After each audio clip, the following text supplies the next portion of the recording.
Bonjour à toutes et tous les amis, je suis ravi de vous retrouver après cette très longue période de pause que je vous ai expliqué dans la précédente vidéo, donc je ne reviens pas dessus. Alors, l'idée de cette vidéo, c'est de voir comment s'est comporté le portefeuille. Vous savez que j'ai eu donc quelques modifications, on va dire, d'objectifs dernièrement, mais ça va quand même être intéressant de voir un petit peu comment s'est comporté le portefeuille. On va voir ça ensemble de suite et puis, ben, on va repartir maintenant pour une nouvelle série de vidéos, en sachant que ce portefeuille, donc je vais arrêter de l'alimenter de la manière dont je le faisais pour ceux qui ont suivi depuis le début de la chaîne. Par contre, on va continuer de le suivre comme je le vais faire maintenant et on va constituer un deuxième portefeuille. Vous verrez ça tout au long, des vidéos et tout ce qui va suivre, on va dire, d'une manière générale, si ça vous intéresse. Je vous rappelle de liker, on perd pas l'habitude, on va dire, c'est super sympa, ça m'aide beaucoup pour le référencement. Et puis bah, de vous abonner également si c'est pas déjà fait. Toutes les semaines donc à venir, je vais constituer un portefeuille où je vais rentrer en moyenne 3 crypto-monnaies par semaine pour l'équivalent d'environ 300 euros d'investissement dans les crypto-monnaies par mois. Donc l'idée c'est d'atteindre la création d'un portefeuille qui soit bien beaucoup plus facile à répliquer, on va dire de tout à chacun. Pour ceux qui voudraient faire moins, bon bah on enlève un zéro et puis bah ceux qui voudraient faire plus, et ben on rajoute un zéro. Mais le fait de voir des petits chiffres, je pense que c'est plus sympa et constructif pour tout le monde que le premier portefeuille que j'ai construit et qu'on va voir présentement. Juste avant, forcément, bien, vous avez le cours du Bitcoin actuellement sous les yeux. Alors, la dernière fois qu'on s'est quitté, enfin la dernière vidéo que j'ai fait, donc avant qu'on se quitte, on était juste ici. Et c'est vraiment intéressant parce que tout ça avait été, on va dire, relativement bien anticipé, je vais dire, dans le sens où dans la vidéo, tac, je vous l'ai calé et je vais vous la mettre juste 2 petites secondes. Et vous allez comprendre pourquoi. Parce qu'en fait, ça, on l'avait vraiment vu venir. Je vous mets ça, ça dure 2 minutes. Comment on fait pour projeter, pour déterminer des objectifs? Donc, suivi de tendance, tendance baissière, consolidation sous forme de drapeau. Ok. Si on sort par le bas, on reprend la hauteur du mouvement. Je rentre pas dans les détails ici pourquoi je le prends sur ce truc-là. Toc, je le place au niveau du plus haut atteint sur ce drapeau. Et qu'est-ce que ça nous donne comme objectif? Pas au point près, mais pas loin, les 20 000 $.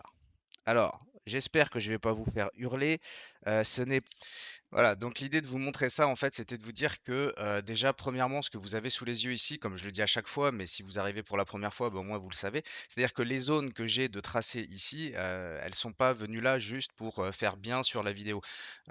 Personnellement, je ne suis pas le prophète de ceux qui donnent la météo de la veille. Ça m'intéresse pas beaucoup. En tout cas, moi, vous savez que j'investis des vrais fonds, donc la météo de la veille m'intéresse pas. C'est plutôt la météo du lendemain.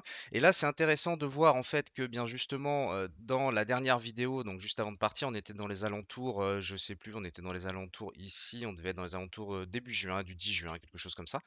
Et en fait, disons que voilà, donc ça c'était bien anticipé. Alors la première zone, donc en fait, n'a servi à rien pendant la chute. On a été chercher directement les 20 000 et même les 18 000 en extension. Toujours est-il que c'est bien cette zone-là qui a servi. Et là où c'est intéressant, c'est là que c'est beau l'analyse technique, c'est qu'effectivement pendant la chute, de toute façon, quand ça chute, aucun support, aucune résistance peut vraiment faire son travail. Il faut en avoir conscience, hein. Quand on a des gros mouvements, des gros volumes, c'est pas parce qu'on a des zones que ça va fondamentalement l'arrêter. Par contre, ce qui est intéressant maintenant ici d'un point de vue technique, c'est que on est bien venu chercher l'objectif de cette figure. Donc pareil, hein, cette vidéo, vous pouvez la retrouver sur la chaîne, hein, les projets crypto à acheter. C'était la dernière vidéo, enfin l'avant-dernière vidéo sur la chaîne. Et comme ça, vous pouvez voir un petit peu tout le raisonnement, en fait, ce qui m'a amené, on va dire, à favoriser et à me dire qu'on allait plutôt faire ces objectifs-là à la baisse plutôt que repartir à la hausse. Comme ça vous permet de voir un petit peu le raisonnement si vous n'avez pas trop l'habitude d'un point de vue technique. Et ce qui est intéressant ici, c'est de voir que bien effectivement, donc bah, déjà, l'objectif a été atteint, très belle zone. On voit qu'elle a servi 3 fois de support, donc on est vraiment sur une zone vraiment intéressante, là en l'occurrence dans les 19 200, un tout petit peu en dessous 20 000. Et ce qui est marrant, c'est que cette zone qui avait été définie avant, maintenant on voit qu'elle sert de résistance. Elle a servi une fois, 2 fois, et là on est en train de la taquiner. On joue entre le point pivot et cette zone dans les alentours des 24 000, 24 500. qui maintenant donc sert de résistance. Voilà pour le petit point de vue. Je ne vais pas faire d'analyse approfondie. Là, comme je vous ai dit, maintenant je vais relancer beaucoup plus de vidéos, donc je vais pas m'éterniser dessus. Juste petite précision, toujours, j'insiste, hein, vous me direz pour ceux qui l'ont déjà vu et qui voilà, vont se dire, j'insiste beaucoup, mais elle est tellement importante cette vidéo.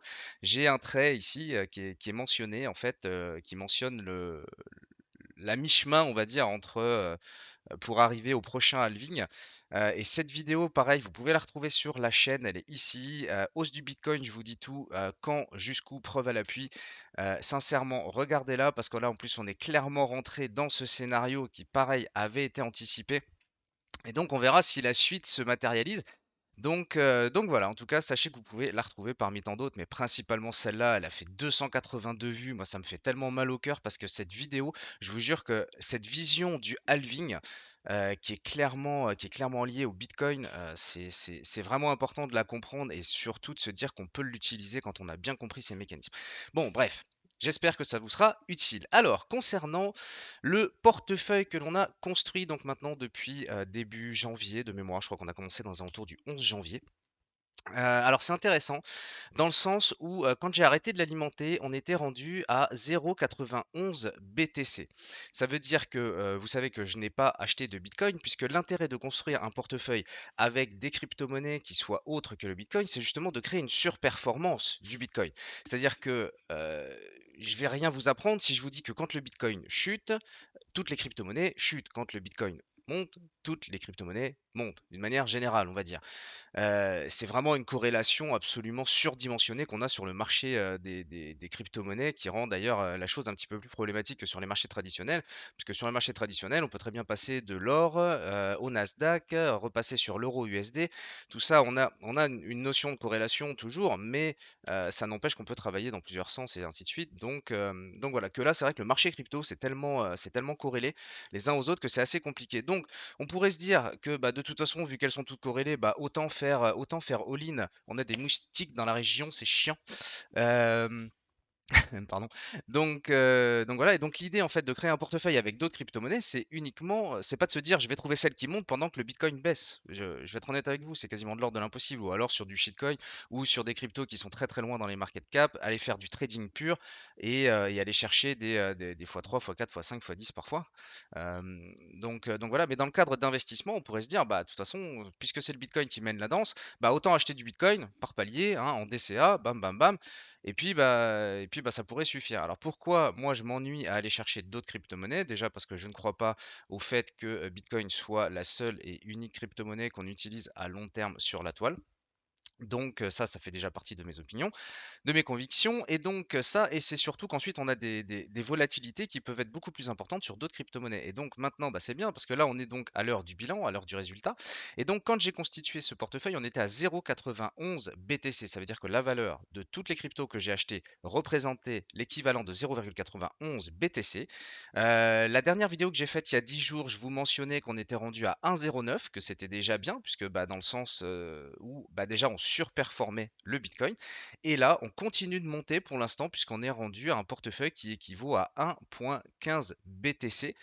Donc, on continue de surperformer le Bitcoin. Donc, bah, c'est ça qui est intéressant, c'est que bien clairement, si on a un portefeuille qui reste égal au Bitcoin, bon, on va dire c'est déjà pas mal. Par contre, si à contrario, on va choisir des crypto-monnaies qui sont à côté et qui en plus on sous-performe BTC, bah autant se dire sincèrement, lâche l'affaire, achète du BTC par palier et puis te prends pas la tête. Donc là voilà, objectif atteint, c'est pas extraordinaire en soi. Ça n'empêche que bien le portefeuille a subi, bien entendu, comme tout le monde, bah, de très fortes baisses, hein, d'accord? Donc c'est vraiment comparativement au Bitcoin, hein, d'accord?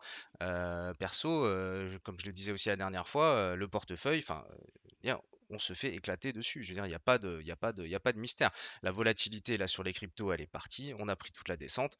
On est dedans. On l'a subi. C'est totalement normal. Donc là, c'est vraiment comparativement. Pour ceux que ça intéresse, je rappelle que normalement, vous avez le lien dans la description vous avez accès sur CoinMarketCap, en fait, à la liste des crypto-monnaies qui sont justement, enfin que je possède et qui sont intégrées dans mon portefeuille. Alors, vous ne retrouvez pas la répartition, il n'y a pas en fait la quantité de telle ou telle crypto-monnaie. Pour ça, bah, faudrait vous retaper toutes les vidéos. Enfin bref. Mais bon, déjà, ça peut vous donner une idée en fait de ce que j'ai intégré, on va dire, dans la construction de ce portefeuille. Et donc ça, bah, voilà, vous avez les liens dans la description de manière à retrouver ça. Ça peut vous donner des idées, peut-être vous faire découvrir des projets et puis chercher un petit peu, toujours un petit peu plus loin. Bon, bien entendu, comme c'était un gros portefeuille que je construisais, il y a énormément de cryptos donc qui sont dans le top 100 hein, au market cap. Maintenant, déjà là maintenant avec ce qu'on va faire, bien on va essayer de partir un petit peu plus loin enfin ou pas d'ailleurs, parce qu'il y en a certaines, elles ont beau être dans le top 100, elles ont encore moyen de surperformer, mais grave. Surtout avec les prix qu'on a en ce moment, sincèrement, voilà, c'était ce que je disais la dernière fois là, à la fin de la vidéo. On va être franc, si vous achetez pas de la crypto-monnaie maintenant, bah n'en achetez jamais. Je veux dire, à un moment, faut être honnête. Donc pareil, je suis obligé de rappeler pour les conditions d'utilisation YouTube que je ne suis pas conseiller en investissement et ainsi de suite. J'ai pris un blâme d'ailleurs dernièrement sur une vidéo. Bon bref. Mais voilà, donc je suis pas là pour vous conseiller, pour vous inciter ou quoi que ce soit. Maintenant, c'est vrai que pour être franc, si moi perso j'achète pas de la crypto-monnaie maintenant, c'est que j'ai l'intention d'en acheter enfin jamais. Je veux dire, là, les prix, si on y croit, les prix sont bons, point à la ligne. Mais bon, de toute façon, on va construire ça une fois par semaine, où on va faire gentiment la sélection des crypto-monnaies. Et puis pour terminer, bien j'ai commencé en fait à changer. Donc j'ai arrêté mon rig sur lequel je minais de l'ETH. Donc là, je le stoppe en fait par anticipation donc du passage à The Merge au mois de septembre. Donc voilà, donc j'avais tout arrêté et donc pour le relancer, au lieu de le relancer sur Ethereum, ce que j'ai fait, c'est que j'ai fait mes petites recherches à droite à gauche. Je vous ferai une vidéo spécialement dédiée à ça. Pardon, je m'étouffe. Donc là, elle est en cours de test. Bon, alors là, forcément, le mineur est arrêté parce que je suis en train de faire la vidéo sur mon PC. Donc là, il ne tourne pas. Mais donc là, voilà. Donc là, j'ai déjà miné pendant 24 heures en fait de l'ergo. Je vois si tout fonctionne bien. Je vois si au niveau des paiements ça fonctionne bien. Et ce que je ferai, donc ça, c'est sur mon PC. Et ce que je ferai, c'est que quand je le passerai sur le rig, eh bien, je ferai la vidéo pour vous montrer de A à Z comment créer de l'ergo si vous en avez la possibilité. Voilà, bah écoutez, je m'étouffe une deuxième fois. On se retrouve très très vite parce que là les vidéos, comme je vous ai dit, vont très probablement s'accélérer. Je vais avoir beaucoup plus de temps. Ça m'a fait vraiment plaisir de vous retrouver. J'espère que vous vous portez bien, que votre mois de juillet, mois d'août se passe bien, que vous arrivez à profiter un petit peu de ces chaleurs caniculaires dans de bonnes conditions. Et puis je vous dis bien entendu à très bientôt. Pensez à liker, à vous abonner. Ciao ciao les amis, à très bientôt.